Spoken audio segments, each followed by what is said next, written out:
श्री गणेशाय नमः. श्री गणेश पुराण कथा. दक्षाला राज्यप्राप्ती व भीमराजास पुत्रप्राप्ती. भृगु ऋषी सोमकांत राजाला दक्षाच्या पुढील वृत्तांत सांगू लागले. मुद्गल ऋषींनी दक्षाला ओम या एकाक्षर मंत्राचा उपदेश केला.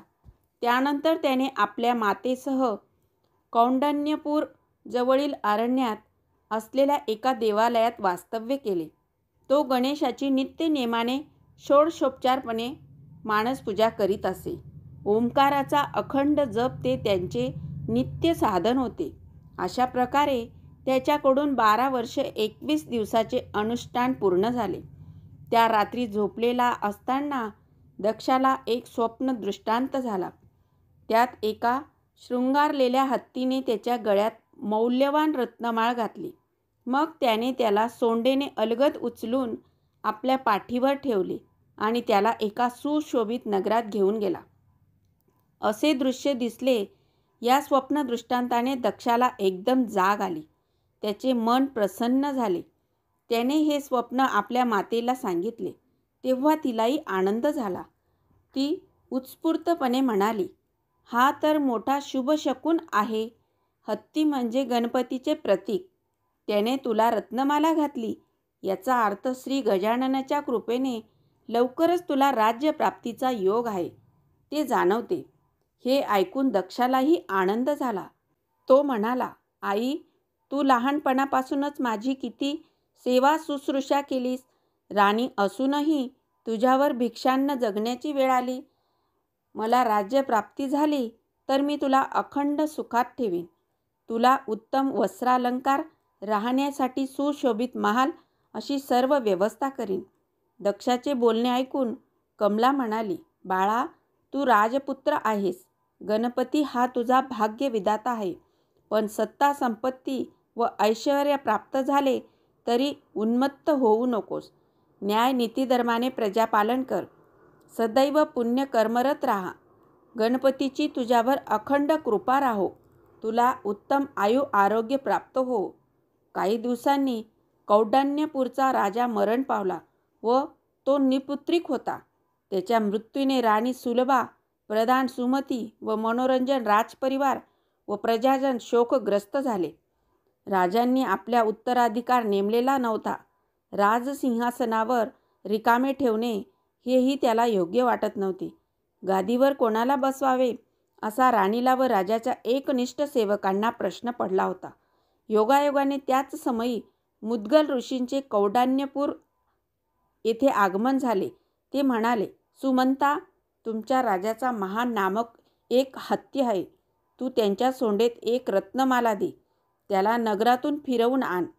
तो हत्ती ज्याच्या गळ्यात माळ घालेल त्याला तुम्ही सन्मानाने राज्याभिषेक करा. मुद्गल ऋषींचा सल्ला सर्वांना आवडला.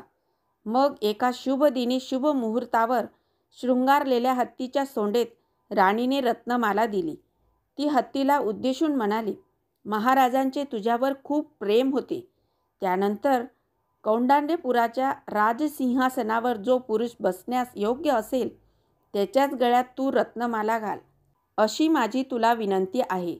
राजाची निवड होणार म्हणून लोकांमध्ये कमालीची उत्सुकता होती. त्या हत्तीने आपल्याच गळ्यात माळ घालावी असे प्रत्येकाला वाटत होते. प्रधानांनी हत्तीला राजवाड्यातून समारंभपूर्वक बाहेर काढले. त्याला नगरातून फिरवले, पण त्याने कोणाच्याही गळ्यात रत्नमाला घातली नाही. मग तो अरण्यात प्रवेशला. तेथे दक्ष गणेश पूजनात मग्न होता. हत्तीने ती रत्नमाला त्याच्या गळ्यात घातली. ते पाहून सर्वांनी टाळ्या वाजवल्या. हा काय प्रकार आहे हे दक्षाला समजेना.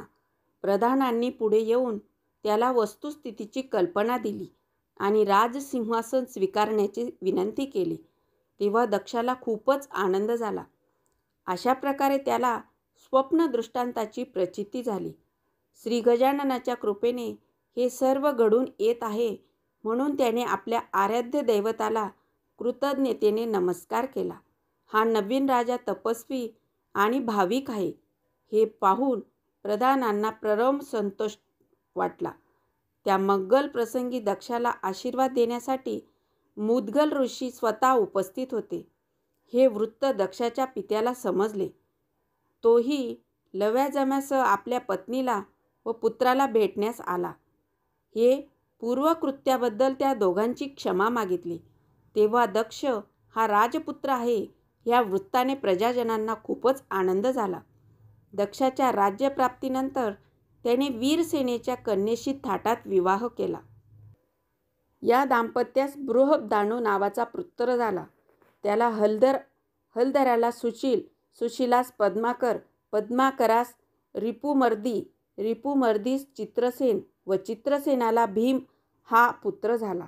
विश्वामित्रांच्या मुखातून आपल्या पूर्वजांची कथा वंशपरंपरा जाणून भीमराजास खूपच आनंद झाला. विश्वामित्रांनी त्याला एकाक्षर मंत्राचा उपदेश केला आणि राज्यात परत जाण्यास सांगितले. एका शुभ दिनी भीमराजाने विश्वामित्रांनी सांगितल्याप्रमाणे गणेश अनुष्ठानास प्रारंभ केला. काही दिवसांनी गणपतीने त्यास प्रत्यक्ष दर्शन दिले. काही कालावधीनंतर राणी गर्भवती राहिली. तिने एका तेजस्वी व देखण्या पुत्रास जन्म दिला. राजाने पुत्रजन्माप्रीत्यर्थ महोत्सव केला. 12व्या दिवशी राजपुत्राचे थाटामाटात बारसे केले. त्याचे रुक्मागंध असे नाव ठेवले.